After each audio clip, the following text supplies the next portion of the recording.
నిన్నటి రోజున గోవర్ధన్ రెడ్డి గారిని ఒక అక్రమ కేసులో నిర్బంధించినారు అన్న విషయాన్ని మీరందరూ కూడా గమనించే ఉంటారు.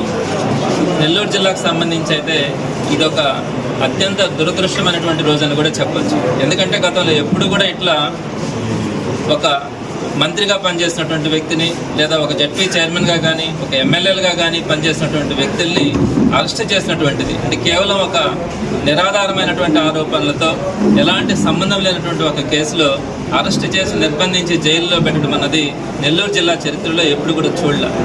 అందరూ కూడా ఇక్కడ ఉన్నటువంటి ప్రతి ఒక్కరు కూడా కొంత సెన్సిటివ్గా ఉండేవాళ్ళు. ఇలాంటి రాజకీయాలను ఎప్పుడు కూడా ఈ కక్షలు కార్పణ్యాలు ఎప్పుడు కూడా చూడలేదు. మరి ఈరోజు మనం చూస్తూ ఉన్నాం ఏంటి గోవర్ధన్ రెడ్డి గారి మీద జరిగినటువంటి కేసు. అది ఎప్పుడో 2023లో ఒక 2 months అక్కడ ఒక మైనింగ్ జరిగింది అన్న ఆరోపణ. అది ఆ రోజుల్లోనే దాని మీద ఎంక్వైరీ కూడా చేయడం జరిగింది. అక్కడ ఉన్నటువంటి ఆఫీసర్ అంతా కూడా పర్ఫెక్ట్గా జరిగిందని కూడా ఆ రోజు ఇవ్వడం జరిగింది, మైనింగ్కి సంబంధించినటువంటి ఆఫీసర్. మళ్ళీ అదే ఆఫీసర్ దగ్గర మళ్ళీ ఈరోజు మళ్ళీ కేసు పెట్టించి ఒక 3 మీద A1, A2, A3 మీద కేసు ఎఫ్ఐఆర్ చేయడం కూడా జరిగింది. ఇందాక రామ్ కుమార్ అని చెప్పినట్టు ఆ కేసులో వర్క్ లేక ఆ కేసులో సరిపోదన్నట్టుగా అందులో ఉన్నటువంటి వారందరికీ కూడా యాంటిసిపేటరీ బెయిల్ వస్తూ ఉంటే అందులో ఉన్నటువంటి ఒక వ్యక్తి దగ్గర కన్ఫెషన్ స్టేట్మెంట్ ఒకటి తీసుకొని ఆ కన్ఫెషన్ స్టేట్మెంట్లో గోవర్ధన్ రెడ్డి గారి పేరుని యాడ్ చేసి గోవర్ధన్ రెడ్డి గారి పేరుని యాడ్ చేసిన తర్వాత దాంట్లో ఉన్నటువంటి సెక్షన్స్ అన్నిటి కూడా మార్పు చేయడం. అంటే SC ST కేసు కానీ అలానే జిలిటన్ స్టిక్స్ని బ్లాస్టింగ్ కోసం వాడారు అంటే అదొక విద్రోహ చర్యలాగా ఆ బ్లాస్టింగ్స్ను వాడుతూ ఉన్నారు అన్న ఆలోచనతో దానికి సంబంధించినటువంటి సెక్షన్స్ని కానీ వీటన్నింటినీ కూడా యాడ్ చేసి ఎటువంటి పరిస్థితుల్లో బెయిల్ రాకుండా చేయాలన్న ఒక దుర్మార్గమైనటువంటి ఆలోచనతో ఈరోజు గోవర్ధన్ రెడ్డి గారిని నిర్బంధించాలన్న ఆలోచనతో ముందుకెళ్ళడం కూడా జరిగింది. అయితే దీనికి సంబంధించి గోవర్ధన్ రెడ్డి గారు మొదటి నుంచి కూడా మేము కూడా ఒకటే చెప్పాం, యాంటిసిపేటరీ బెయిల్ అప్లై చేయడానికి ప్రతి మనిషికి కూడా ఒక రైట్ ఉంటుంది. సో యాంటిసిపేటరీ బెయిల్ తీసుకుని అంటే విచారణకు రామని మేమేం చెప్పట్లేదు, కానీ విచారణ పేరుతో వీళ్ళు రప్పించి అంటే అక్కడ ఏం లేదు. గోవర్ధన్ రెడ్డి గారు మైనింగ్ చేసింది కానీ గోవర్ధన్ రెడ్డి గారు సంతకం పెట్టి ఆ మైనింగ్ పర్మిషన్స్ ఇవ్వడం కానీ ఇలాంటి ఏ విధమైనటువంటి గోవర్ధన్ రెడ్డి గారికి సంబంధం లేదు. కేవలం గోవర్ధన్ రెడ్డి గారు ఆ రోజు అక్కడ ఒక ఎమ్మెల్యేగా మాత్రమే ఉన్నారు. ఆ ఎమ్మెల్యేగా ఉన్నప్పుడు ఆ నియోజకవర్గ పరిధిలో ఒక మైనింగ్ జరిగింది అని అనేది వీళ్ళు చేసినటువంటి ఆరోపణ. అంత మాత్రాన ఆ ఎమ్మెల్యేని అరెస్ట్ చేయాలంటే అది పాసిబుల్ అయ్యేటువంటి అంశం కాదు. సో ఇట్లాంటి పరిస్థితుల్లో గోవర్ధన్ రెడ్డి గారిని అరెస్ట్ చేయడానికి ఈ కన్ఫెషన్ స్టేట్మెంట్ని బేస్ చేసుకొని చేయడం అదే మేము అందరూ కూడా నాయకులందరూ కూడా వైఎస్ఆర్సీపీ నాయకులందరూ కూడా చెప్పింది ఏంటంటే యాంటిసిపేటరీ బెయిల్కి అప్లై చేసే ఒక రైట్ ఉంది, దాని ప్రొవిజన్ తీసుకుంటాము, అంతేగాని విచారణకు హాజరు కావని చెప్పలా. ఈ అధికారులందరికీ కూడా విచారణ పేరు మీద పిలిపించి వీరందరూ గోవర్ధన్ రెడ్డి గారిని నిర్బంధించాలా, రిమాండ్కి తీసుకోవాలన్న ఆలోచనతో ఈ పోలీస్ అధికారులు ముందుకెళ్ళడం కూడా జరిగింది. యాంటిసిపేటరీ బెయిల్ వచ్చిన తర్వాత తప్పకుండా పోలీసులకు సహకరించడం కానీ పోలీసులు విచారణకు హాజరు కావడం కానీ జరుగుతుందని గోవర్ధన్ రెడ్డి గారు కానీ మేమంతా కూడా చెప్పడం కూడా జరిగింది. అయితే దానికి సంబంధించి ఆ యాంటిసిపేటరీ బెయిల్ని అడ్డుకోవడానికి అన్ని విధాలుగా శత విధాలుగా పోలీస్ అధికారులు కూడా ప్రయత్నించడం జరిగింది. ఈ రోజుకి కూడా హైకోర్టులో పెండింగ్లోనే ఉంది. ఈ క్రమంలో ఈ సుమారుగా 50-55 రోజులు గడుస్తూ ఉంది.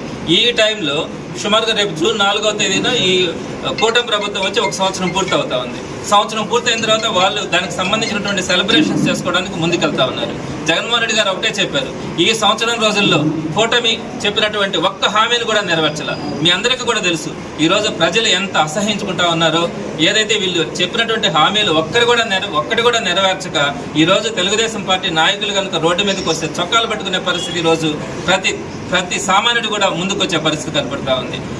ఈ సందర్భంలో జగన్మోహన్ రెడ్డి గారు జూన్ 4వ తారీఖున వెన్నుపోటు దినంగా ప్రజలందరూ కూడా దీన్ని తెలుగుదేశం నాయకులను ప్రశ్నించాలా అన్న ఆలోచనతో దాన్ని వెన్నుపోటు దినంగా ఆ రోజు చేయమని కూడా చెప్పడం జరిగింది. ఈ వెన్నుపోటు దినం అందరూ కూడా చేయడానికి ముందుకు వస్తా ఉన్నప్పుడు గోవర్ధన్ రెడ్డి గారు లాంటి కొంతమంది లీడర్లను అరెస్ట్ చేస్తే వైఎస్ఆర్సీపీ వాళ్ళు గమనైపోతారు, పార్టీ కార్యకర్తలు కానీ నాయకులు కానీ మాట్లాడే అవకాశం ఉండదు. ఇలాంటి సందర్భంలో ప్రజలు కూడా భయభ్రాంతులకు గురై ఎవరు కూడా రోడ్డు మీదకి వచ్చే పరిస్థితి ఉండదు అన్న ఆలోచనతో గోవర్ధన్ రెడ్డి గారిని నిన్న అదుపులోకి తీసుకోవడం కూడా జరిగింది.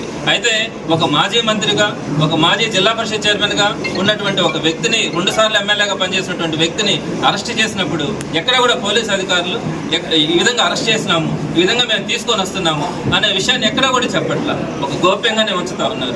మేము అందరినీ కూడా అధికారులందరినీ కూడా అడుగుతా ఉన్నాం, అసలు ఏం చేస్తూ ఉన్నారు, ఎన్ని గంటలకు తీసుకొని వస్తూ ఉన్నారు, ఎక్కడికి తీసుకెళ్తున్నారంటే ఇప్పుడు దాకా కూడా సరైనటువంటి సమాధానం ఏ ఒక్కరి నుంచి కూడా రాలా. మీరు ఒకసారి ఆలోచించండి, ఒక కామన్ మ్యాన్కి కూడా కొన్ని రైట్స్ ఉంటాయి. మరి అలాంటిది ఒక జిల్లాకు సంబంధించినటువంటి ఒక అధ్యక్షుడు, ఒక ప్రతిపక్ష పార్టీకి సంబంధించిన ఒక అధ్యక్షుడిని అరెస్ట్ చేసి మీరు తీసుకొని వస్తే ఈ రోజుకి కూడా ఎక్కడికి తీసుకెళ్తున్నారు, ఎప్పుడు తీసుకొని వస్తారనే విషయాన్ని కూడా చెప్పకుండా మేము ఒక పార్టీలో ఉన్నటువంటి లీడర్స్గా మేము అడిగితే కూడా మాకు కూడా సమాధానం చెప్పట్లా.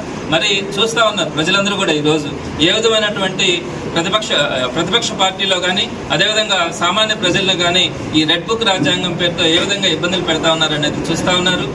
ప్రజలందరూ కూడా ఎప్పుడెప్పుడు తెలుగుదేశం పార్టీకి బుద్ధి చెప్పాలా, అనవసరంగా జగన్మోహన్ రెడ్డి గారిని దూరం చేసుకున్నాం, వైఎస్ఆర్సీపీని మనం దూరం చేసుకున్నాం అనే బాధలో ప్రతి ఒక్కరు కూడా ఉన్నారు. సో తప్పకుండా వారికి తగినటువంటి గుణపాఠం చెప్పే రోజు ఉంటుంది.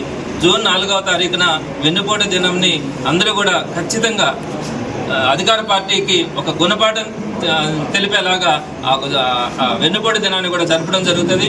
అదేవిధంగా గోవర్ధన్ రెడ్డి గారి ఇష్యూలో కూడా మాకు చట్టపరంగా కూడా న్యాయస్థానాల పట్ల అందరికి వైఎస్ఆర్సీపీకి ఒక గౌరవం ఉంది. రాబోయే రోజుల్లో గోవర్ధన్ రెడ్డి గారి మీద వచ్చినటువంటి కేసుల్ని న్యాయస్థానాల్లో పోరాటం కూడా జరుగుతుంది. గోవర్ధన్ రెడ్డి గారికి వైఎస్ఆర్సీపీ పార్టీ కార్యకర్తలు కానీ నాయకులు కానీ అందరూ కూడా అండగా ఉండడం, కేసులో ఆయన క్లీన్ చిట్ అయి బయట వచ్చేంత వరకు కూడా ఆయనకి వెన్నంటి ఉండడం కూడా జరుగుతుందని మీ ద్వారా ప్రజలందరికీ కూడా తెలియజేస్తాను.